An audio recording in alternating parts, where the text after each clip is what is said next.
Assalamualaikum warahmatullahi wabarakatuh. Perkenalkan, kami dari kelompok 5 yang terdiri dari saya Luki Marcelina Kartika Putri, NIM 2020 710 111, dan satu rekan saya Muhammad Zulfa Fatur Rahman, NIM 2020 710 123. Kami akan mempresentasikan UTS Hadis Hukum Ekonomi pengampu Bapak Fuad Riyadi. Hadis An Ibnu Abbas radhiyallahu anhuma qala qadima an-nabiy sallallahu alaihi wasallam al-Madinata wa hum yuslifuna fi thamaratis sanata was sanataini faqala man aslafa fi tamri falyuslif fi kailin ma'lumin wa wazanin ma'lumin ila ajalin ma'lumin muttafaq alaih walil Bukhari man aslafa fi syai'in. Ibnu Abbas berkata, Nabi Shallallahu Alaihi Wasallam datang ke Madinah dan penduduknya biasa meminjamkan buahnya untuk masa setahun dan 2 tahun.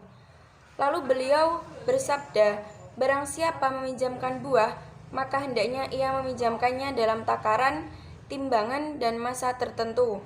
Muttafaq alaih. Menurut riwayat Bukhari, barang siapa meminjamkan sesuatu. Syarah dari hadis. Qadima an-Nabiy sallallahu alaihi wasallam al-Madinata. Peristiwa ini terjadi ketika baginda berhijrah. Yuslifuna, mereka mengadakan jual beli dengan satu sistem di mana harga ada di tangan pembeli. As-sanata was-sanataini. Ungkapan ini sekedar menunjukkan kebiasaan karena tidak ada larangan untuk menaikkan tempo melebihi waktu-waktu yang telah disebutkan itu. Malah dalam satu hadis yang diriwayatkan Al-Bukhari disebutkan 2 atau 3 tahun. Dalam riwayat lain disebutkan mereka meminjamkan 2 atau 3 tahun. Fi tamrin, ungkapan ini hanya sekedar menunjukkan kebiasaan karena Al-Hafidz Ibnu Hajar meriwayatkan hadis lain oleh Al-Bukhari. Barang siapa yang meminjamkan sesuatu. Lafadz hadis ini lebih bersifat umum. Wa waznin ma'lumin, huruf waw di sini bermakna au atau. Dengan arti kata lain, memadailah dengan menggunakan salah satu di antara keduanya itu. Malah dalam riwayat yang lain ditegaskan perkara yang serupa. Takaran dan timbangan di sini hanya sekedar menunjukkan kebiasaan. Ia boleh digantikan dengan penjumlahan, misalnya, atau penjumlahan yang digabungkan dengan takaran atau timbangan secara sekaligus. Ila ajalin ma'lumin, syarat ini disandarkan kepada salah satu di antara 2 perkara sebelum ini, bukan kepada kedua-duanya sekaligus. Takhrij hadis. Hadis dari Abdullah bin Abbas dimulai dengan ditemukannya hadis dalam kitab Takhrij Maudhu'i Bulughul Maram karya Ibnu Hajar Al-Asqalani, bab salam, qirot, dan gadai. Hadis nomor 875, riwayat Bukhari Muslim. Sekian dari saya. Presentasi selanjutnya akan dilanjutkan oleh Mas Zulfa Fatur Rahman. Assalamualaikum. Ya, saya akan meneruskan materi dari rekan saya, Mbak Luki, tentang dasar hukum. Islam memperakui beberapa sistem perekonomian yang berlaku pada zaman jahiliyah, tapi ditambahkan adanya beberapa syarat dan ketentuan. Syarat jual beli antara lain adalah sebagai berikut. A. Menyerahkan modal di dalam satu majelis. B. Mengetahui dengan jelas keberadaan modal atau barang, karena sudah menjadi kebiasaan untuk mengetahui keadaan barang sebelum menyerahkannya. C. Barang yang bakal diserahkan hendaknya dapat diukur dengan takaran, timbangan, atau hitungan, bukan barang yang sebaliknya. D. Jumlah dan ukurannya disebutkan dengan jelas seperti jumlah barang yang hendak diserahkan. E. Menyebutkan waktu pembayaran, jadi transaksi dinyatakan batal jika tempo tidak disebutkan dengan jelas. F.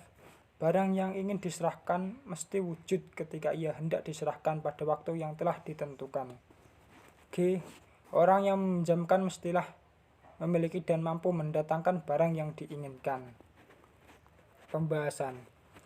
Salam dengan membaca fathah huruf sin dan huruf lam adalah menangguhkan pembayaran terhadap barang yang hendak dibeli.